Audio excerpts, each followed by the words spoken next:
See how the text opens. Homage to great compassion. I bow down to compassion. He is not bowing down to any person here. He is bowing to great compassion. The love, the unconditional love, the unconditional compassion is such an important quality. It is a source of peace and happiness for everybody. In Buddhist text it says that for achieving Buddhahood, compassion is like a seed. It's very important in the beginning, like seed and moisture. Okay? And then first seed, and then secondly, like moisture, water, to nurture it. Then finally it is like the flower or the fruit. So it's important in the beginning, in the middle, and in the end. Compassion. So what is compassion? What is compassion? The need that nobody else will suffer. So the exact Buddhist definition says, how nice if all sentient beings are without suffering. That's compassion.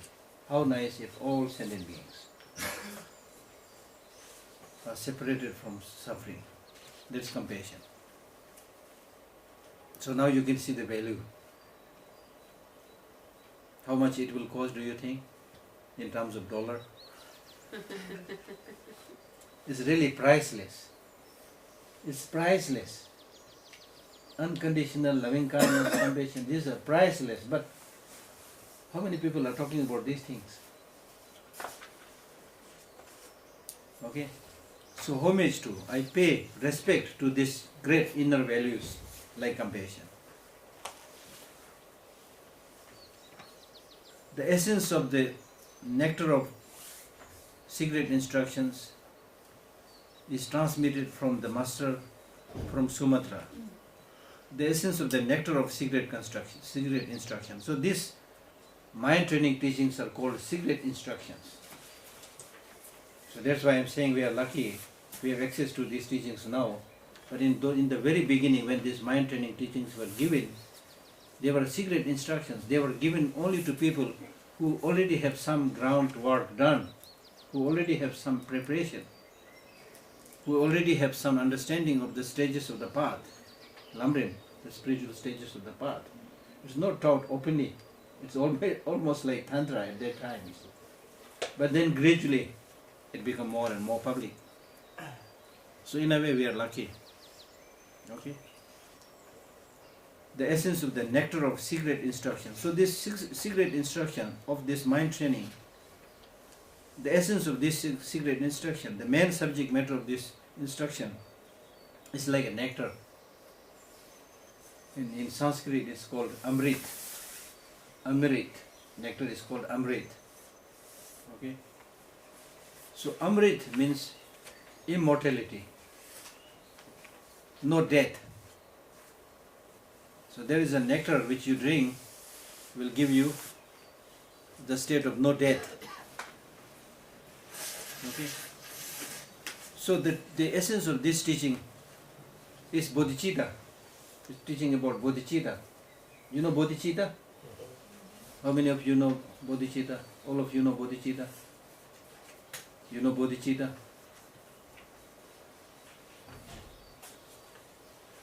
Bodhicitta, it's a Sanskrit word. Bodhi means Buddhahood, enlightenment. Chitta means mind. So bodhicitta means mind to enlightenment. Mind to enlightenment. A mind that wishes to become Buddha, not for oneself, but for the benefit of all sentient beings. It's an aspiration, thinking, how nice if I become Buddha for the benefit of all sentient beings. How nice if I become Buddha for the benefit of all sentient beings. Instead of saying, how nice if I become the richest man in the world to benefit of all sentient beings. The prayer do not say, how nice if I become a billionaire to help all sentient beings. It's not saying that. It is saying, how nice if I become a Buddha for the benefit of all sentient beings. Why? Because these days we think that if you become billionaire, you can solve many problems. This is how we think today. But in the Buddhist teaching it says, how nice if I become a Buddha to benefit all sentient beings.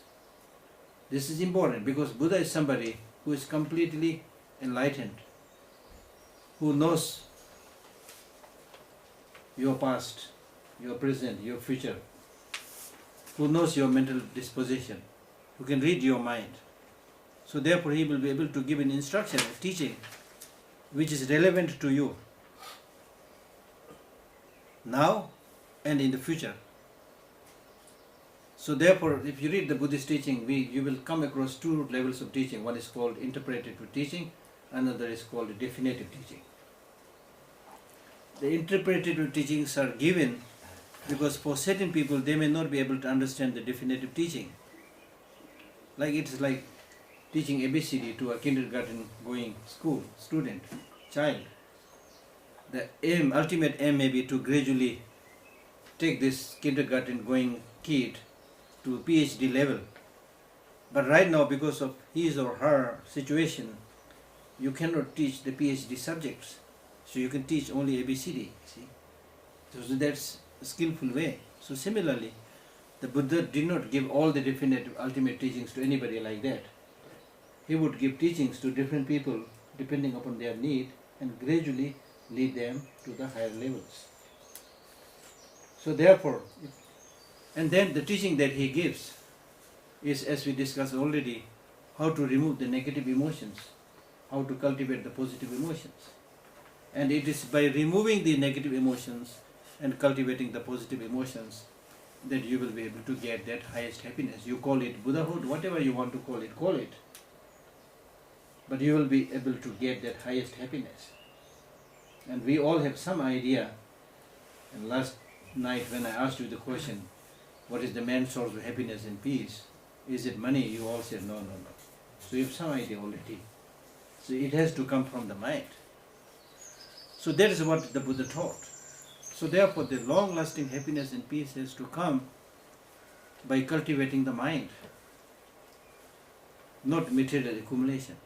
So that's why this teaching on bodhicitta is really like a nectar, the essence of the nectar, meaning that this bodhicitta is like a nectar. The nectar, when you drink that nectar, it gives you, the state of immortality.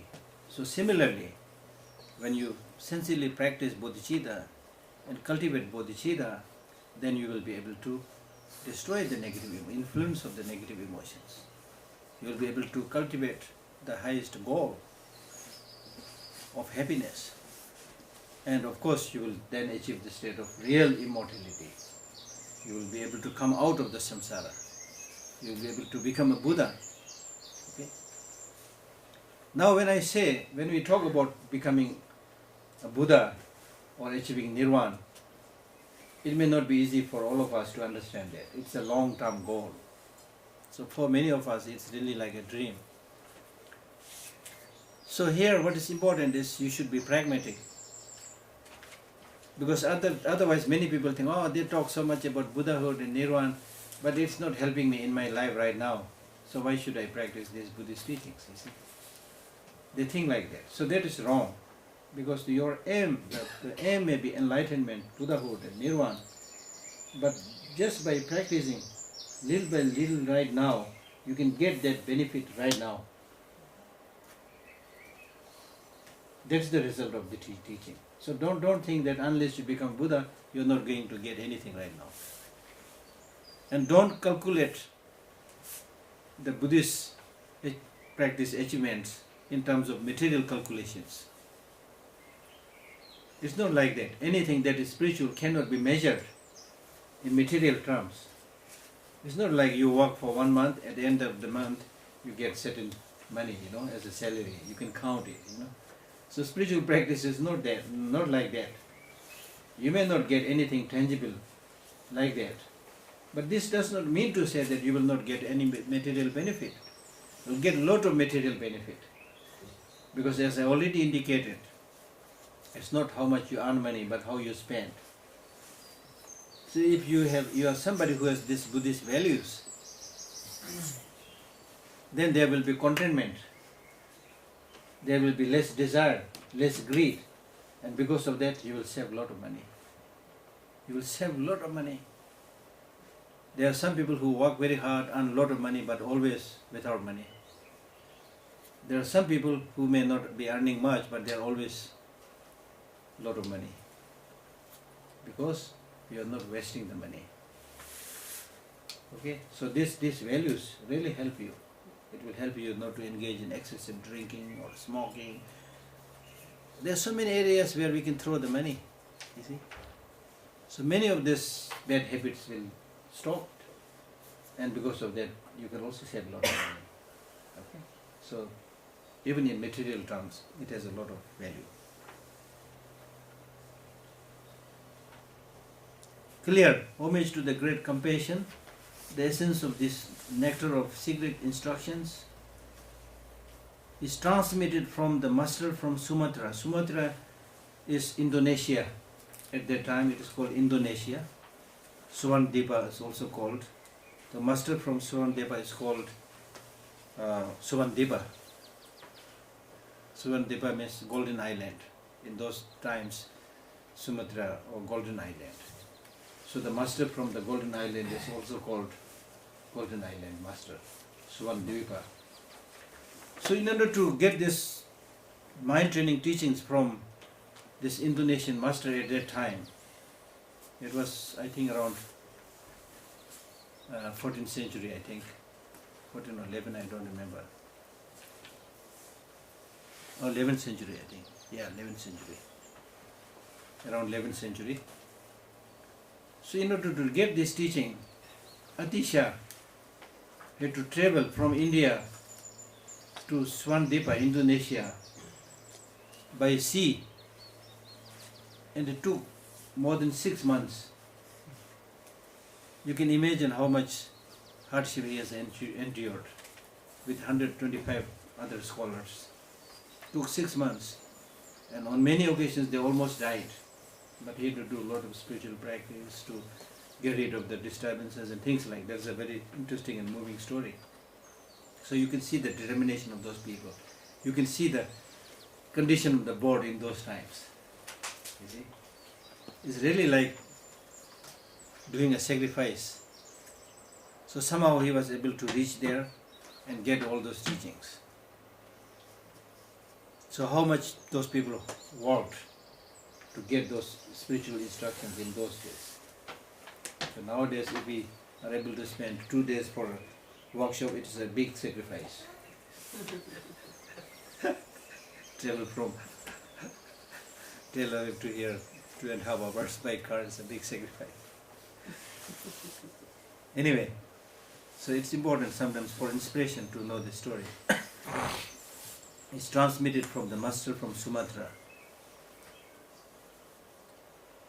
You should understand the significance of this instruction.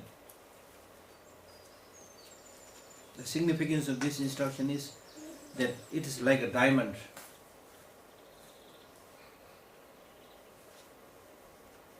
What is the value of diamond right now? Is it more costly than gold?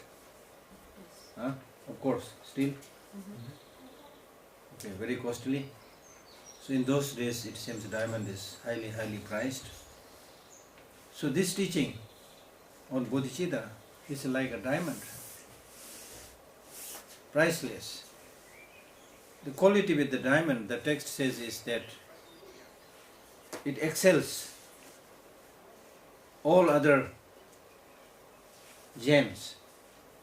In the case of diamond, even if it is a broken piece, still it is of great cost. Okay? So the diamond can cut many other materials. So similarly, this bodhicitta of the conventional bodhicitta, which is bodhicitta, and the ultimate bodhicitta, wisdom, understanding, emptiness, they can cut all the negative emotions. So therefore it's like diamond. Just as a diamond fulfills all your wishes, it is said that in those times, even if you put a diamond on a stick or something and do your prayer, then all your wishes are fulfilled. There's a saying like that. So just like that, if you cultivate these two bodhicittas, conventional bodhicitta and ultimate bodhicitta, it will fulfill all your temporary and long-term wishes. So they are diamond. And it's like a sun, because as soon as the sun rises, it dispels all darkness. There's no way that sun is there and darkness is there. It's an interesting natural law. Like as soon as you switch on the light, the darkness disappears. So similarly, the inner darkness of negative emotions, mental obscurations, all will be dispelled and disappear if you light the lamp of bodhicitta, of wisdom, understanding, emptiness. And the medicinal tree, it talks about particular medicinal tree which can heal 424 different diseases. 424 different diseases. It talks about a medicinal tree by using its leaves, barks, roots. It can heal so many different kinds of diseases. So similarly, like this medicinal tree, if you cultivate and practice this bodhicitta, the two kinds of bodhicitta, you can get rid of 84,000 afflictive emotions.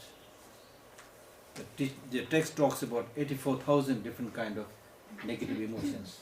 I have no idea. Each of them, I can't count. But it basically says that a big part belonging to the desire, a big part belonging to anger, a big part belonging to ignorance, and then a big part related to all the three negative emotions. So it makes a total of 84,000 different afflictive emotions. So all this can be eliminated by cultivating this bodhicitta. And the root of all these afflictive emotions, 84,000 or whatever, the root is self-cherishing attitude and self-grasping mind. Now these two you need to know very well. Self-cherishing attitude. Self-cherishing attitude here does not mean to say that you should not take care of yourself. Of course you should take care of yourself. But self-cherishing attitude means thinking just about yourself and totally ignoring and neglecting the well-being of others. Self-obsession, probably. Okay? So that kind of self-cherishing attitude is one of the main cause for all the physical and mental illnesses that we see. Just thinking about oneself and forgetting others. Not caring about others. This is one disease. Big disease. Big disease. Source of many illnesses. Physical, mental illnesses. As I explained yesterday a little bit. Then another is called self-grasping, which means seeing things as having independent existence when they do not have such an existence. Seeing things as having an independent existence when they do not have such existence. Okay, now listen carefully with your ears raised. This one is very important. With your ears raised.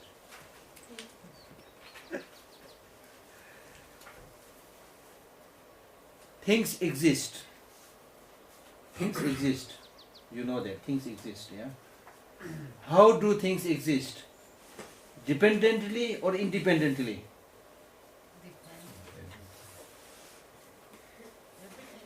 Everybody, not just one or two. Dependently or independently? Huh? Who said independently?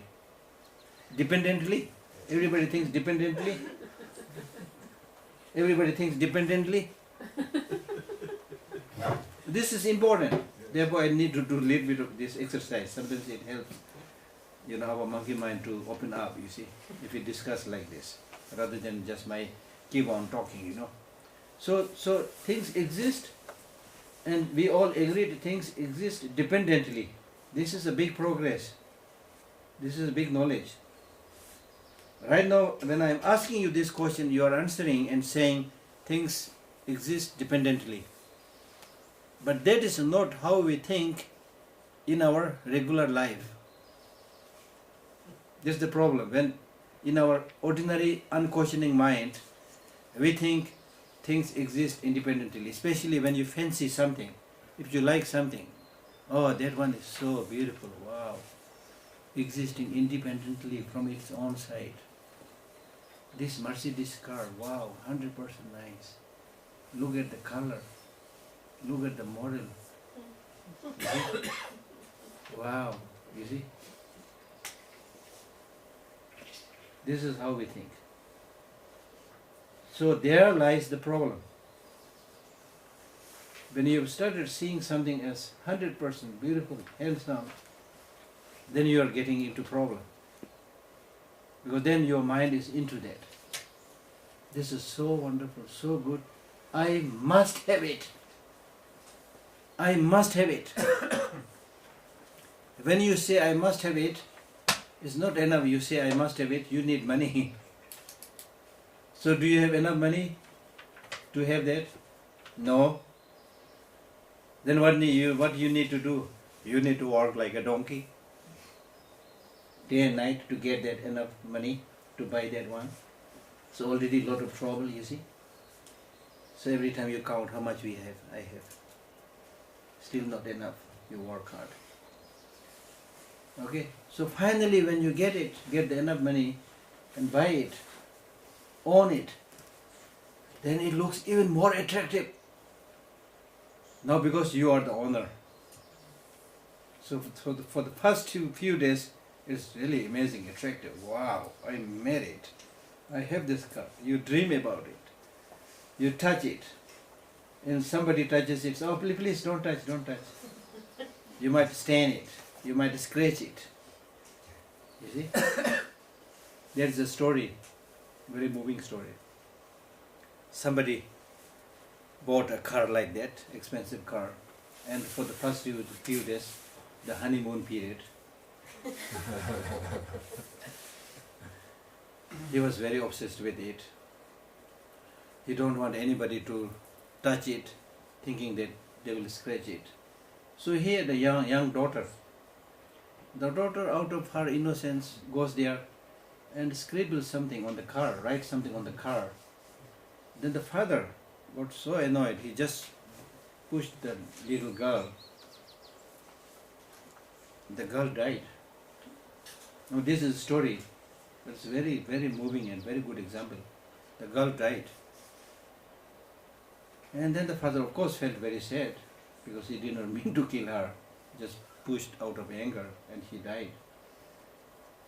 Then he came to see what the little girl has written on the car. You know what she has written? She said, she has written, "Papa, I love you." It's a very moving story. It can happen like that, you see.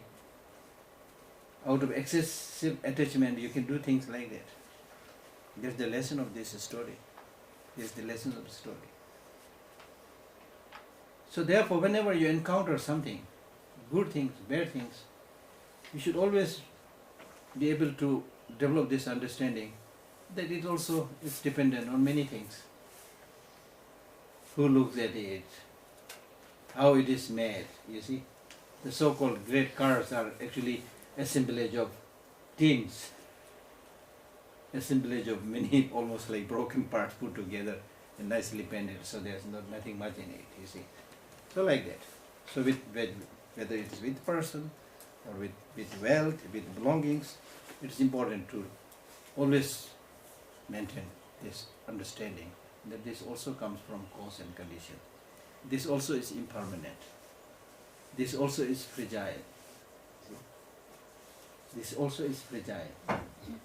So once you develop that understanding, it will lessen your attachment to those that you like and lessen your hatred to those that you don't like. If you don't have this understanding, then for example, when you encounter your enemy, you will immediately see this enemy, my enemy, horrible, incorrigible enemy, 100% negative. I cannot have dialogue, I cannot have negotiation. You see? But the so-called enemy, in the true sense of the term, not necessarily 100% negative. He also has his admirers, friends and relatives who think highly of that person, you see. You may not be thinking in that way, that there are other people who think like that. So not necessary that he is 100% negative. So in this way you should be able to develop a holistic approach to everything. So that will lessen your negative emotions. So this is a very important thing. This we'll talk more about this later on. So right now it is better we have a short break.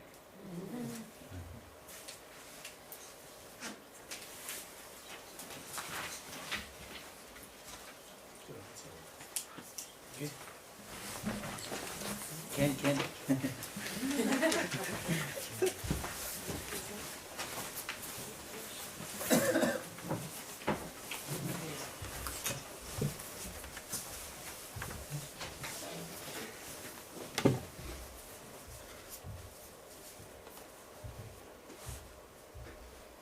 Okay, thank you.